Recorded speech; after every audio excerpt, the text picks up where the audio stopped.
দেখুন, আইনশৃঙ্খলা পরিস্থিতির অবনতি হয়েছে সামগ্রিকভাবেই, এবং আমরা সিভিল যেই অ্যাপ্রোচ থেকে আমরা চেষ্টা করছি আইনশৃঙ্খলা কীভাবে পরিস্থিতি জনজীবনে যেন গণ আতঙ্ক না ছড়ায় সে বিষয়ে আমরা কাজ করছি।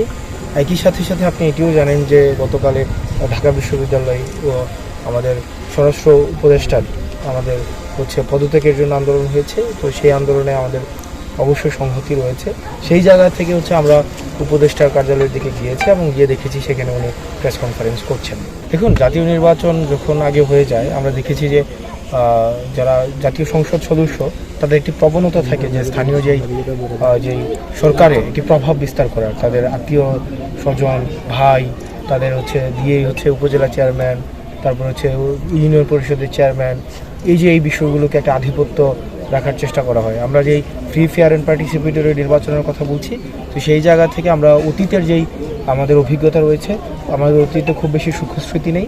আমরা দেখেছি যে স্থানীয় সরকার ব্যবস্থায় আমরা দেখেছি যেটি হয় যে যারা সংসদ সদস্য যারা হয় তাদের একটি অপ্রত্যাশিত প্রভাব বলয় থাকে। সেই প্রভাব থেকে উত্তরণের জন্য এবং এই অন্তর্বর্তীকালীন সরকার কতটা জাতীয় পর্যায়ে নির্বাচন দেওয়ার সক্ষমতা অর্জন করেছে সেটিরও ফিল্ড অ্যাসেসমেন্ট করার জন্য এই যে স্থানীয় সরকার নির্বাচনটি আমরা মনে করি আগে হয়ে যাওয়া উচিত।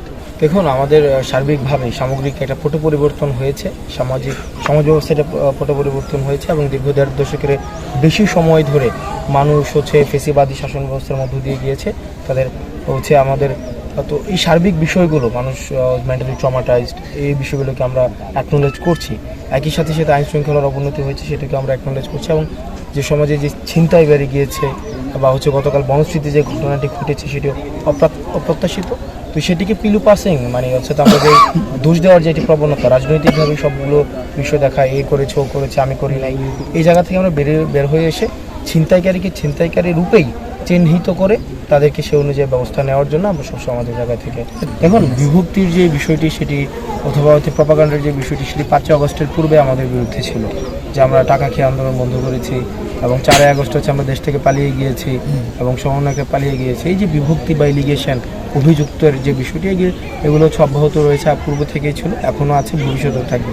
সেগুলো আমরা আমলে নিচ্ছি না, বরং আমরা যেটি জাতীয় সংহতির প্রতি আমাদের সবচেয়ে বেশি আমাদের গুরুত্ব আরোপ করছে এবং আমাদের জাতীয় ঐক্যের প্রতি আমরা গুরুত্ব আরোপ করছি, এবং আমরা বিশ্বাস করি জাতীয় ঐক্যের মধ্য দিয়ে আমাদের যেই পলাতক এবং যে আমাদের পলাতক হাসিনার যেই পুনর্বাসনের যে দিবা স্বপ্ন যেটি দেখছে সেটি কখনোই বাস্তবায়ন হবে না যতক্ষণ পর্যন্ত আমাদের জাতীয় ঐক্য এবং সংহতি বজায় রয়েছে। ধন্যবাদ।